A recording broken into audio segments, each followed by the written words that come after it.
ఇంటి పెద్ద వయసు 40 ఏళ్ళు. ఓకే. వాళ్ళ మిస్సెస్ 38 ఏళ్ళు అనుకుందాం. ఓకే. పిల్లలు దాదాపుగా ఒక 16 ఏళ్ళు 10th క్లాస్ అనుకుందాం. ఓకే. ఇప్పుడు వీళ్ళు ఇన్సూరెన్స్ తీసుకోవాలంటే వీళ్ళకి ఐసిఐసి ఎలివేట్ అయితే ఎలా ఉపయోగపడుతుంది? వీళ్ళకన్నా బెటర్ ఆప్షన్ ఐసిఐసిలో కానీ ఇంకెక్కడైనా ఉందా? Okay, very good. ఐసిఐసిఐ లంబార్డ్లో సివిల్ స్కోర్ బాగుంటే ప్రీమియంలో 15% డిస్కౌంట్. ఇది వేరు మళ్ళీ.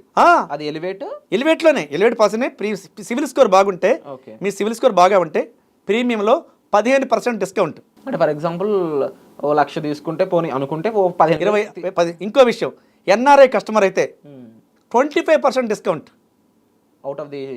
అక్కడ ఉండి పాలసీ తీసుకుంటే అక్కడ పనికి వస్తుంది. అయితే అక్కడ పనికిరాదు. 25 లక్షల పాలసీ తీసుకుంటే ఎన్ఆర్ఐ కస్టమర్ అయితే 90 రోజుల పాటు ఇండియా ఉండి మీరు టూర్ వెళ్తారు. ఒక 90 రోజుల సంవత్సరంలో 90 డేస్ 25 లక్షల పాలసీ మీరు తీసుకుంటే సమ్మెచ్చుడు 90 డేస్ 1 ఇయర్లో 365 డేస్లో 90 డేస్ ఇంటర్నేషనల్ కవరేజ్ కూడా ఉంటుంది. అంటే ఇంటర్నేషనల్ గా ఎక్కడ హాస్పిటలైజ్ అయినా సరే అక్కడ కూడా మనం వాడుకోవచ్చు 100%. అది ఓన్లీ 90 డేస్. 90 డేసే 20 లక్షల పాలసీ తీసుకుంటే 365 డేస్ ఉపయోగపడే పాలసీ ఏదైనా ఉందా? ఏ కంట్రీ అయినా సరే. అప్పుడేంటి, మనం దీనికి యాడమ్గా పెట్టుకొని టూర్ వెళ్ళేటప్పుడు సపరేట్గా తీసుకోవచ్చు. Okay okay.